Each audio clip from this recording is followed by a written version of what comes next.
Ahojte, ja som Huči a dnes sa vyberieme na výpravu do temných vôd ruského internetu. Alebo inak povedané, vitajte na Rusmi okopírovanom Facebooku. V-kontakt, V-kontakte, VK, whatever. Proste miesto, kde je bezpečno a kde si môžeš písať úplne o všetkom. Teda aspoň podľa Facebook užívateľa Martina. Hej, lebo na Facebooku teda naozaj nemôžeš vyjadriť svoj názor. Kiež by to bola pravda aspoň v niektorých situáciách. Tak ako Martin, aj ja mám toho dosť. A som celkom nespokojným Slovákom. Len tak som si povedal, že uposluchnem jeho radu a zaregistrujem sa na túto skvelú sociálnu sieť, kde je sloboda prejavu viac než vítaná. Veď koniec koncov Rusko, nie? Krajina otvorená mnohým názorom.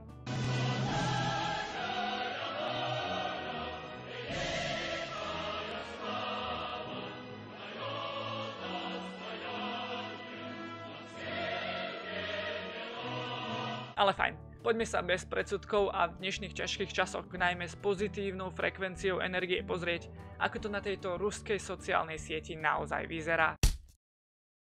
OK, podľa tohto obrázku to vyzerá, že si ruskí dizajnerskí chlapci naozaj nedali až takú veľkú námahu s dizajnom, ale na druhú stranu prečo niečo meniť, keď to funguje, nie?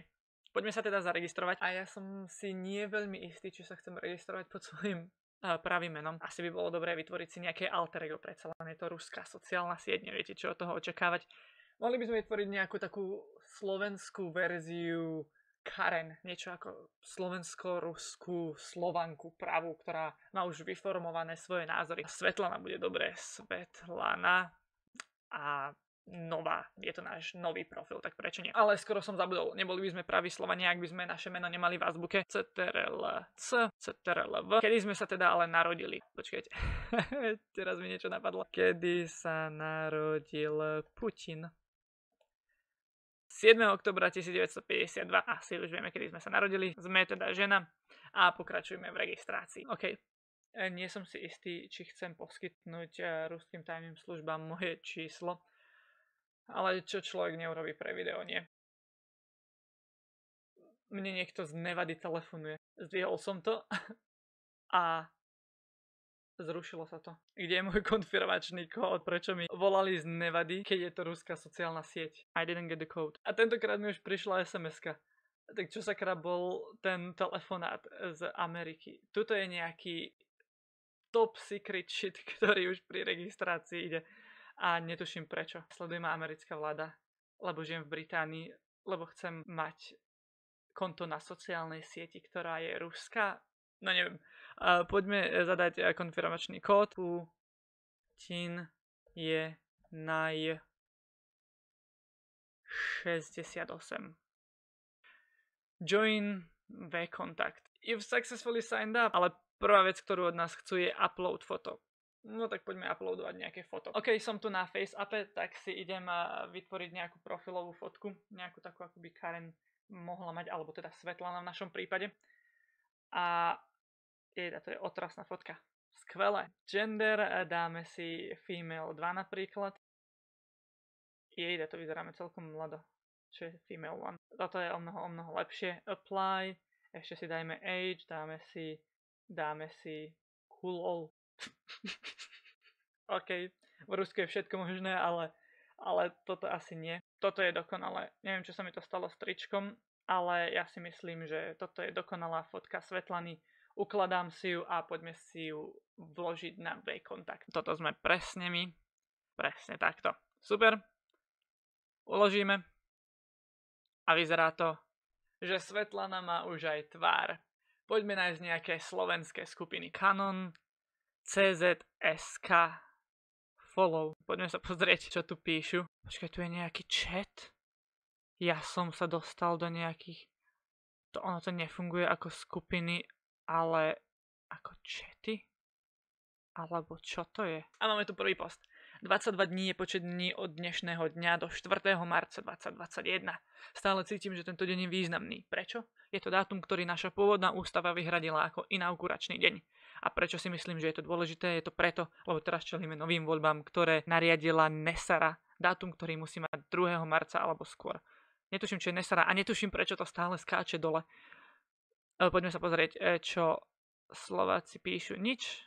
Akože je to tu celkom mŕtve. Ale myslím si, že Svetlana by mala rozprúdiť zábavu. Trump je naozajský prezident USA. Biden sa môže strčiť. Videla som inauguráciu a tam v realite bolo zamračené. Nehrajte to na nás. My vieme pravdu. Svetlana Nová. Excuse me, kde je môj ruský nick? To musíme hneď zmeniť. Hej, toto sa mi vôbec nepáči. Kde je moja azbuka? Oh no. Na ruskej sociálnej sieti nemôžeš mať meno v azbuke. Kde je tá sloboda prejavu? Svetlana chce meno v azbuke a nemôže mať. Dobre, ale idem hľadať nejaké ďalšie skupiny a ideme skúsiť komentovať tam. Našiel som profil pani, ktorá je celkom aktívna aj na Facebooku.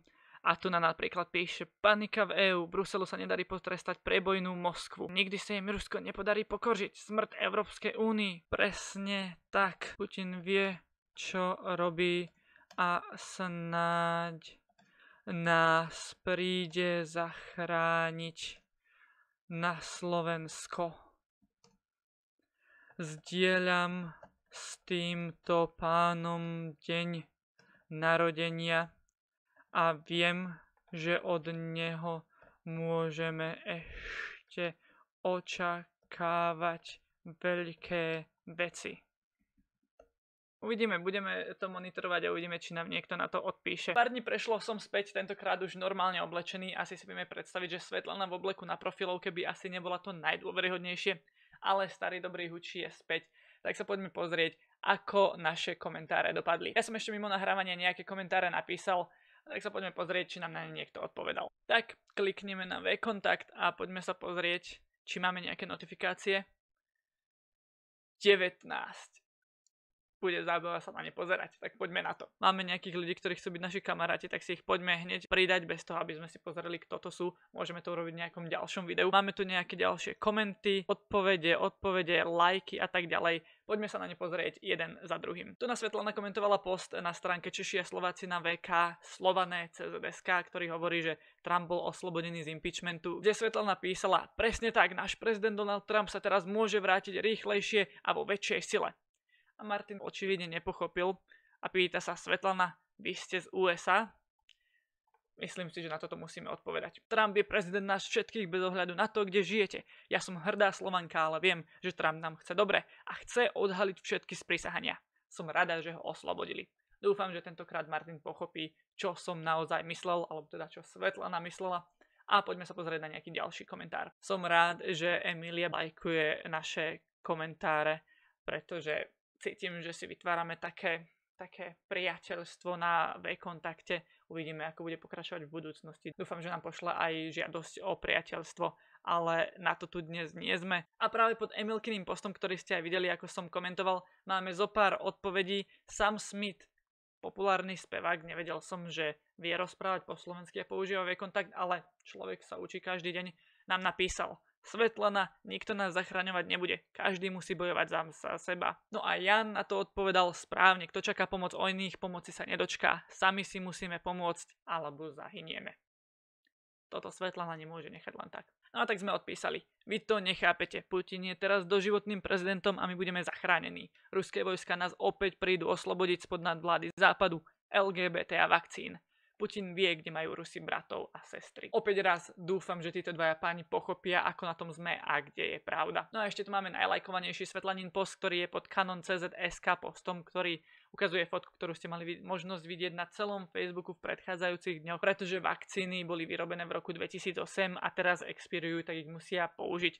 Získali sme až 4 lajky pod týmto postom. Toto len dokazuje, že je to celé len jeden podvod na nás všetkých. Nesúhlasím s testovaním a špieraním sa mi v mozgu. Naposledy, keď som kvôli práci musela ísť, už mi vraveli, ako to nebude dlho trvať, lebo vakcíny treba začať používať. A toto je len dôkaz, že sú v odberných miestach informovaní. Dobre, oni vedia, že vakcíny za chvíľku stratia platnosť a tak ich musia teraz použiť, aby neprerobili. Ako to, že to ovce nedokážu vidieť? No a Lenka nám odpísala: pretože im stačí to, že budú môcť normálne žiť a nič iné nevidia. preto sa im vraví ovce. No a týmto Lenkyným statementom by som asi ukončil toto video, pretože Lenka má naozaj pravdu a súhlasí s nami, takže sme spokojní. Ak máte nejaké ďalšie nápady, čo by sme mohli objavovať na V-kontakte, alebo ak máte nejakých ľudí, po prípade stránky, o ktorých viete, že tam sú a mali by sme sa na ne pozrieť, dajte mi vedieť v komentároch alebo na Instagrame, ja sa na ne rád v najbližšom videu pozriem. Ak sa vám video páčilo, nezabudnite hodiť like, odber, koment alebo ho zdieľajte a ja sa na vás teším už na budúce pri nejakom ďalšom videu. Majte ešte pekný deň a ahojte.